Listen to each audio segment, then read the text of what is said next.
again. So I'm back again, and now I have another surgery update for you. So as you know, a couple of weeks ago, I had surgery on my hand for Dupytrens syndrome, which is this right here is, I don't know if you can see, is the scar that where the cord was. They took that cord out, and that was why that cord was what was pulling my finger in and would have pulled it into my fist. Which would have prevented me from working. So that's why I had the surgery done. And so with this surgery, I am now at the point where they took the stitches out yesterday, so that's why it's not bandaged as much as it was. It's just got the steri strips on there. So that's these little strips that are covering the wound still, because it still is at risk for infection. So I do still need to keep it covered and have to have the splint on 24/7 also, unless I'm exercising it. So pretty much that's what I'm doing now, is exercising it to give it a break from the splint.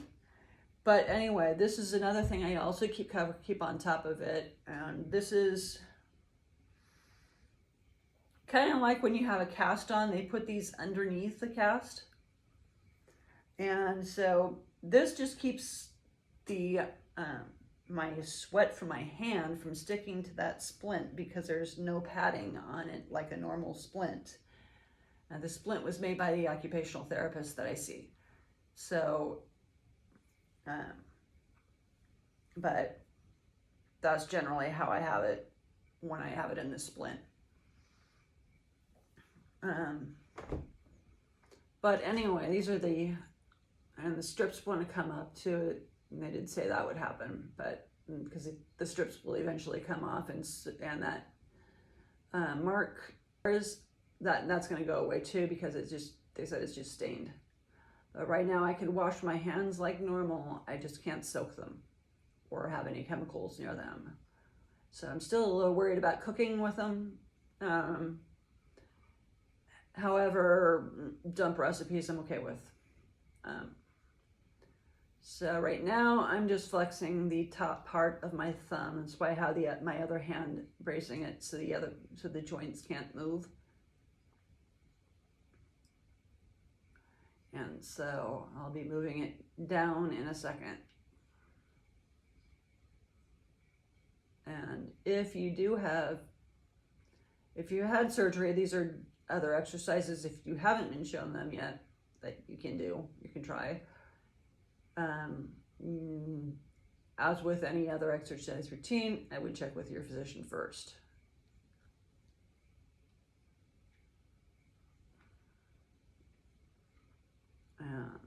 Down.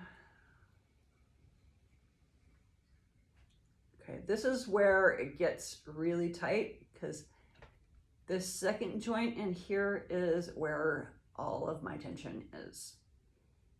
And it really hurts to bend. And I thought that was the stitches, but it's not. And I see Sylvie's back here to join us.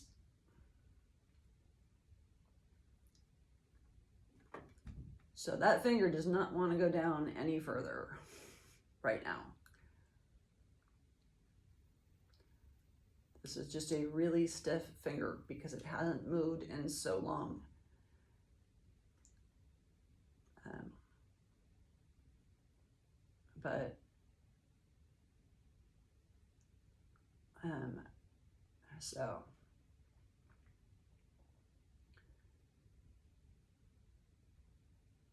But this is a condition, they don't really know why it's caused because it's so rare.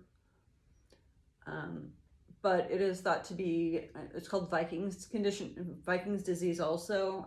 There's another name for it, is known a lot in the European culture or history. So if you have somebody of European descent, they may have had the condition. My mother's father had it. a lot worse than me before he had the surgery. I did try radiation therapy for it before, and it stopped it, but it didn't exactly correct it. And so I was trying to find something that would help correct it. So it stopped at about a 30%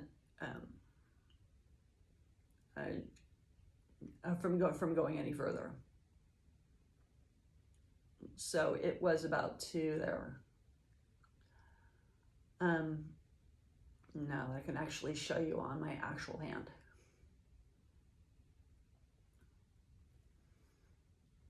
Well, there goes that strip. Okay. So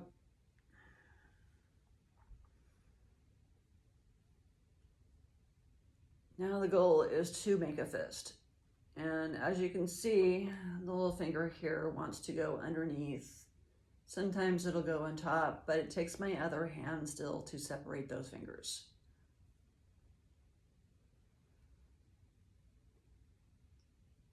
Much better that time. But I do notice that what I thought was left from the bump that was there is just, it's swollen a lot still from the stitches and everything from the surgery. So there's nothing really that's left from before. So the surgeon did an excellent job.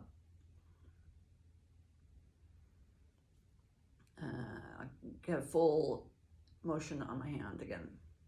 So it straightens out completely. But this is the only time that I get to take this brace off. Right now it's on 24/7, and for another month is what they told me, and after that it switches to nighttime only. If you do like the videos, please like, subscribe, share, comment, and thanks for your time.